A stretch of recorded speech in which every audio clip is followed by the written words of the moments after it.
Hey YouTubers, this is Bob from the 5 Acre Woods. Let's go back to where it all begins. This is rice coal. And you can see why it's called rice coal. It's small. I guess that's why they call it rice coal. And this is how it's bought, at least now.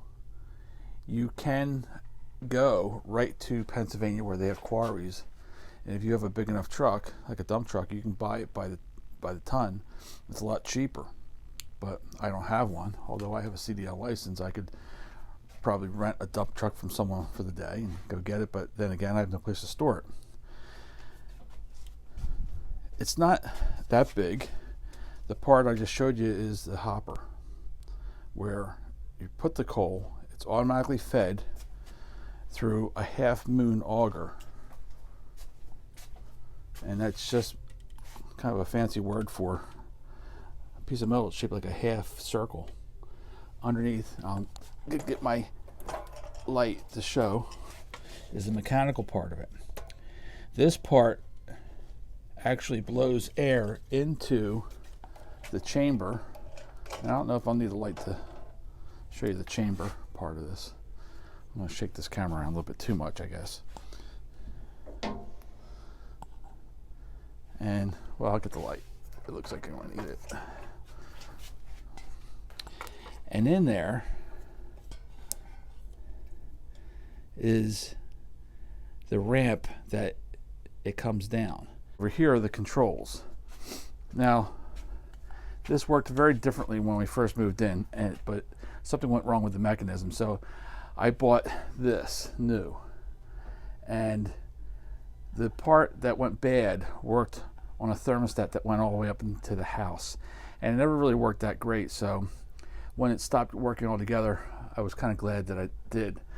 But I have since moved everything around. I mount everything on this board. This controls how fast that auger feeds the coal into the chamber, the firing chamber. And believe me, it doesn't take much for it to get moving. I put it on as 1. And that seems to be enough. Now this is the flue. It goes out to a masonry chimney outside, out back. And this is the ventilation chute for the stove that goes to one single outlet in the middle of the house, which is plenty. This down here is a temporary solution to a problem that I had to fix just today. The fan that blows the air normally into the house stopped working.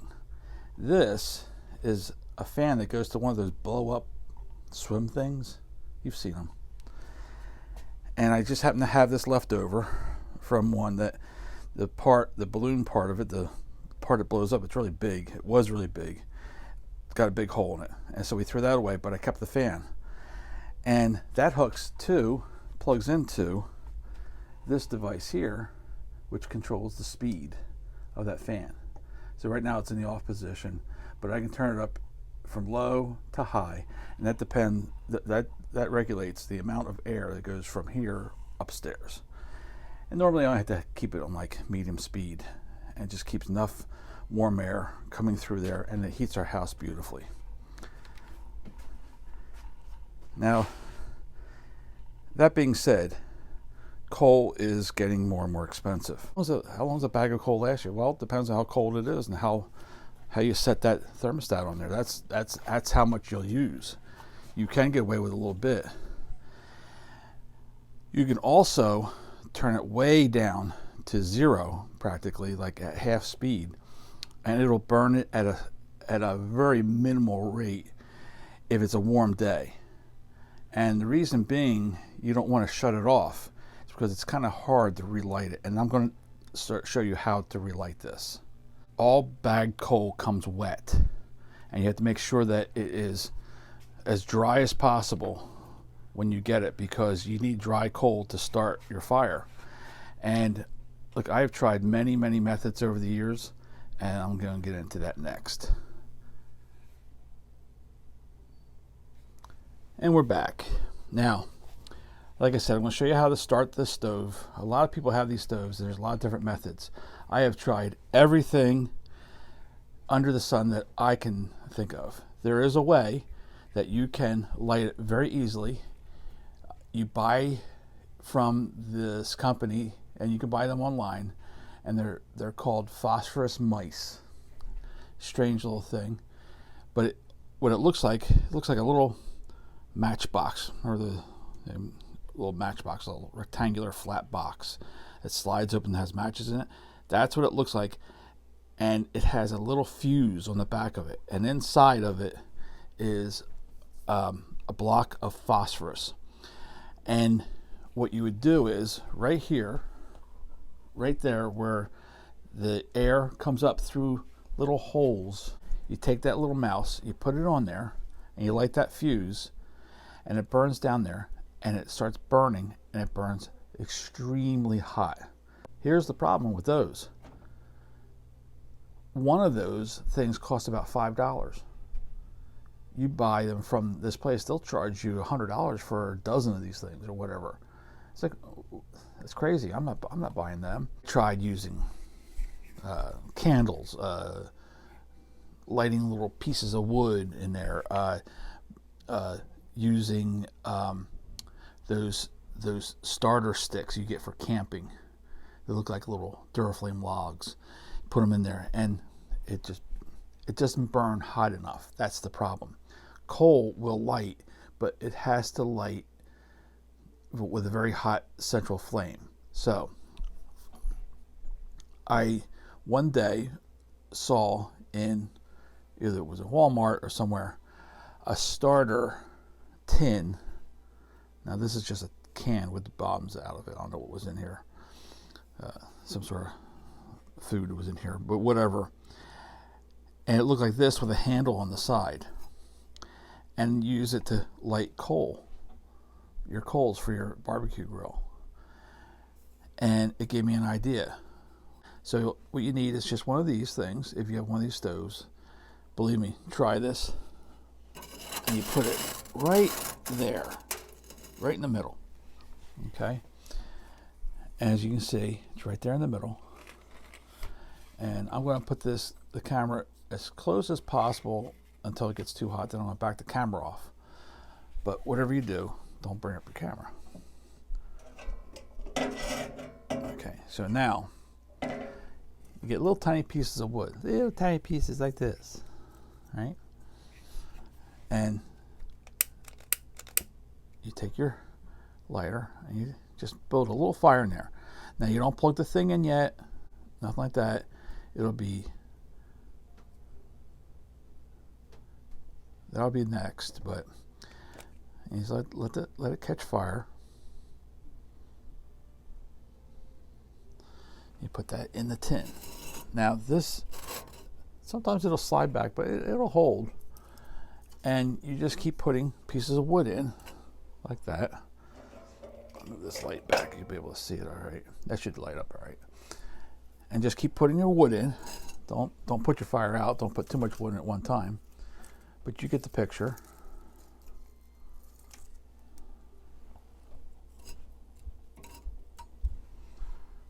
So you get a nice little fire going in there until it burns pretty good.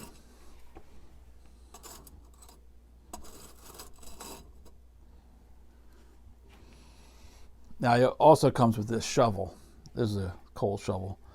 And I have, it's gotten so hot sometimes, excuse me, I burn the corner off this thing sometimes. But what I do is I just do this. I just lay it there, and it holds that in place. All right. Now, a cold draft will not draw out smoke. There's 2 draft chutes that go up to the flue up there. Now, I've gone to the point where I've filled this whole house full of smoke, and my wife is like, just loves that. And in fact, it's gone to where it sets off the smoke alarms, and our smoke alarms are really loud. In fact, when I do light this, and there's a smoke alarm right to the left of us on the ceiling, I unplug it. And why do I do that? Well, because it will having this open will set the alarm off, and it's so loud. It works really well. It's hardwired. It's very good. And if you have a coal stove, if you have any kind of stove, you should always have a good fire smoke alarm and carbon monoxide detector in your house to protect your family, because no matter what you burn, sometimes that CO2 can get out and you can't smell it. You can't. It'll kill you so fast you won't even wake up from a sound sleep. You'll just go to sleep forever. Buy good quality smoke detectors. I've tried a lot of different ones, and I get no kickback for this, for nothing, not from Tractor Supply, nothing I say. Or from it. The best smoke detector is Kidde, Kidde. That's what they use. That's what they give away at the fire departments in big cities.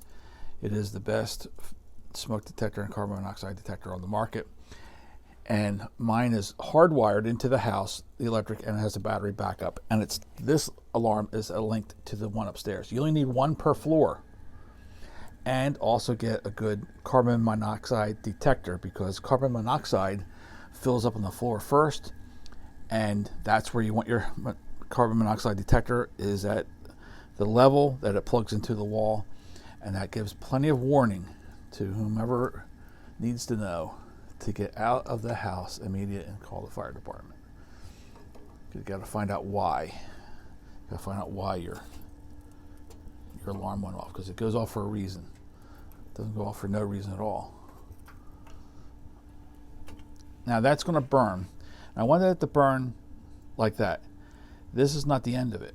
What we do next, we will plug in the stove, and that air will come through, and that flame will start burning like it's on steroids. Now I'm going to back this up a little bit.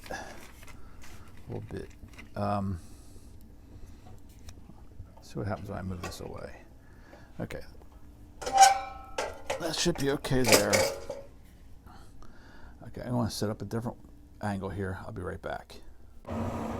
And we're back. And I told you, it's hot. So at this point, you take your coal in a jar. I keep it in a jar, nice dry coal. And you can see on the bottom there, it's really starting to glow already. Now while this is going, just toss some in there. It's going to get a little spiky, I call it. This is going to kill the flame down a little bit, but it's so hot.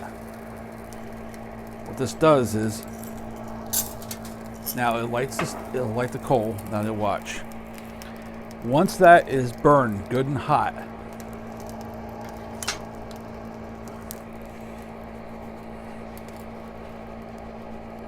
you'll notice a difference in the flame than when it was wood. Now the wood will burn away. It'll go away, and it doesn't matter.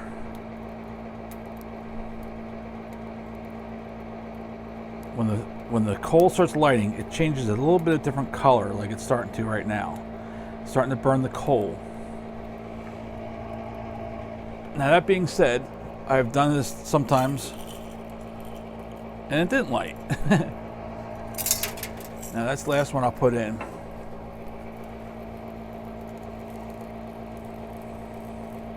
Okay, while that's lighting up, a couple other things. I told you I did some work on this. There's a lot of moving parts on this stove. You get used to them, but one of them is a linkage from this. It's like a electric motor that turns with a crank in it. You've seen them on, like, some clocks use them, but it's a funny looking little motor, and it has a linkage from that to that half moon auger, and that has a screw in it. And whether it's design flaw or whatever it is, sometimes that thing comes loose and that screw drops out, no matter how tight you tighten it, and the screw falls out and it stops feeding coal, and the coal goes out. And it's not a big deal. I can relight it. But I thought, well, yeah, it was an opportunity now to share with you how this stove works, and I recommend them right now. I like this stove. If this stove was inside your house, you wouldn't need one of those fans that comes out the top of this. You could just put a vent there and it would just blow heat right inside your house.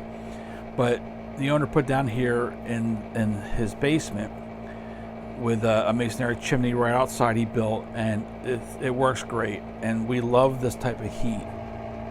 Now, what I do next, I tip this up a little bit, and that adds air to this whole thing, and it starts getting hotter and hotter.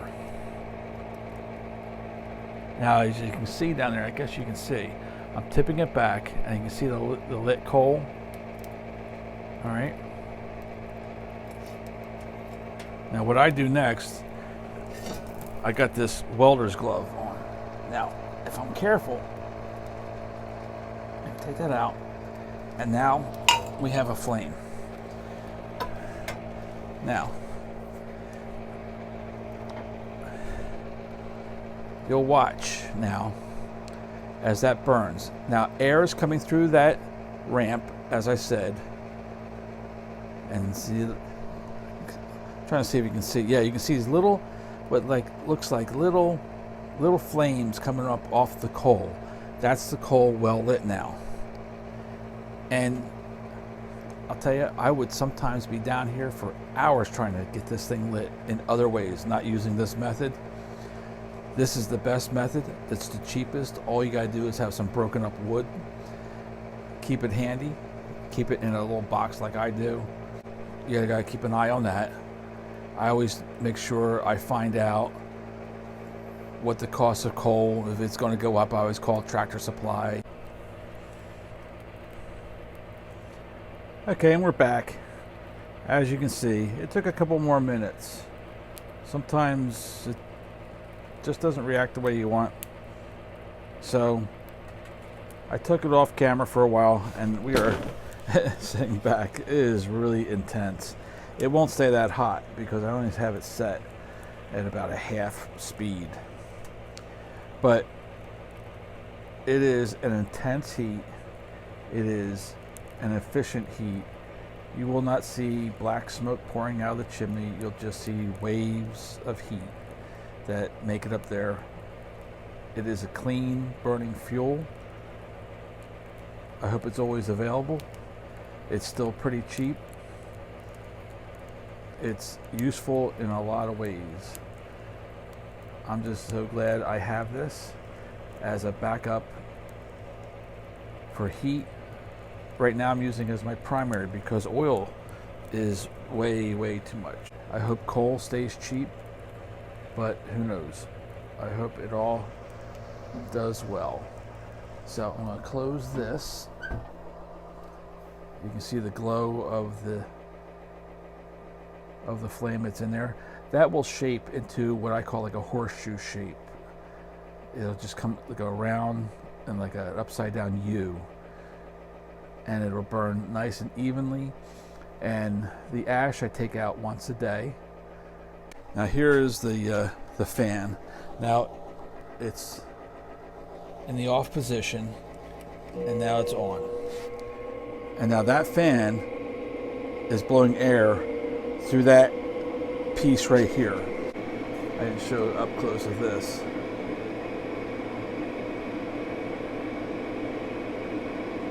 This is the company you buy from, the Alaskan Company Inc. They also make the stove. And this is the speed control for that fan.